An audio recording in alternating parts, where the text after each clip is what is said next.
I'm not here because I'm a director who wanted to make a movie.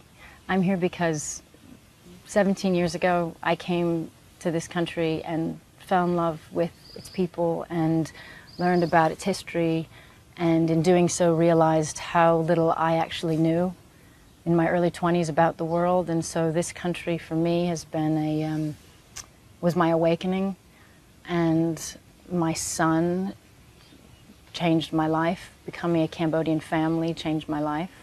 So there was never a plan to, we should make this movie. It's just, I became a filmmaker, and one day I thought, what story do I feel is really important to tell?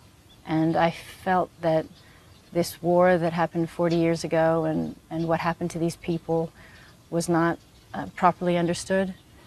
And not just for the world, but for the people of the country. I felt that I wanted them to be able to reflect on it in a way that they could absorb. So it's through the eyes of a child, and it's a lot about love. Do you think, though, this nation is ready for that? It's I hope so. Yes, I do. I wouldn't have, when I first started coming here, there's so much has changed. You know, when many people spoke about this 15, 20 years ago, you know, since it happened, there are many people denying the history or saying it wasn't as bad, or trying to, of course, many people want to forget, or it's just, you know, it's the horrors of war, and you just simply... I mean, it's interesting you say that, you know, this is a country which is very much part of your own personal journey. Do you think that in many ways you've come full circle? You know, your humanitarian work started here, you became a mother here, that perhaps this is some sort of crossroads for you. It's come back here. Yeah, yeah.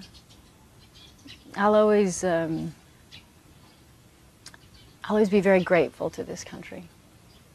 And I hope I've given back as much as it's given me. I don't think I ever could give back as much as this country's given me. You wrote a New York Times op-ed piece a few weeks ago, and you spoke about having a truly international family. You said that the refugee policy should be about fact, not fear. Mm-hmm. You also said that we shouldn't be departing from our values. Can you tell me what you meant by that? It's funny, isn't it? Some questions seem so obvious, don't they? You know, it's these things we talk about, and we hear them spoken about often now. You know, what are our values? I value human life equally, every single individual life. I don't separate people by race, color, religion, and if I do, it's because I celebrate the diversity in the world. But we are seeing this rise of populist leaders right around the world. Do you think it's creating a more intolerant society? This is an old trick, and we should know better to fall for it. And I see it rising, and the only thing I can do is to use my voice and encourage others and raise my children to know right and wrong, and to have a broad view of the world, and to embrace their diversity and other people's, and respect others. And I think that's all we can do now, is each and every person, each one of your listeners, we all just have to be the best of ourselves. If not now more than ever, we really have to rise up and find our rational center, our who are we and what do we stand for, and we know it. We know what's right and wrong. If I take it back to your film is about family and loss. I understand this is a very sensitive issue. We know that an incident occurred which led to your separation. We also know you haven't said anything about this, but would you like to say something?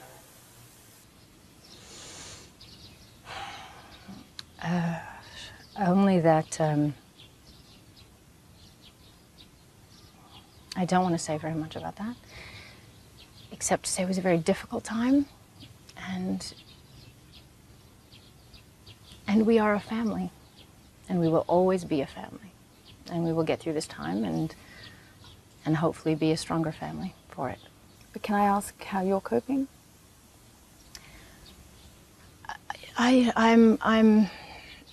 Many people find themselves in this situation and these kind of you know, my family, we've all been through a difficult time.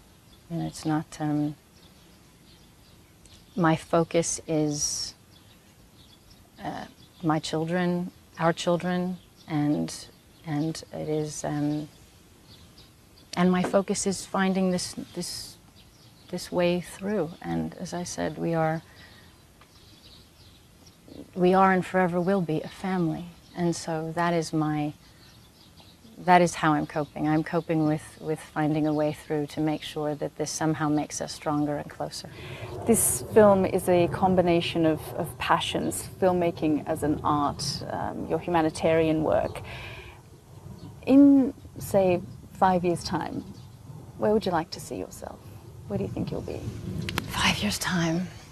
Do I have all teenagers? You have all teenagers at that stage. That stage, I hope, just standing. Yeah, in 5 years' time, I would like to be traveling around the world visiting my children, hoping that they're just happy and doing really interesting things. And I imagine in many different parts of the world, and I'll be you know, supporting them. And everything I do, I hope, is that I represent something, and I represent the right things to my children and give them the right sense of what they're capable of, and the world as it should be seen, not through the prism of Hollywood or through a certain kind of life, but really take them into the world where they have a really good sense and become rounded people. What do you really want to do when you wake up first thing in the morning? Get through the day. It's been a difficult few months. Right now I'm going through a moment where there's just everybody's in my room. So there's 2 hamsters and 2 dogs and 2 children at the moment. Oh well. So it's wonderful, but yeah. So usually I just wake up trying to figure out who's going to get the dog out, who's going to start the pancakes, and did anybody brush their teeth.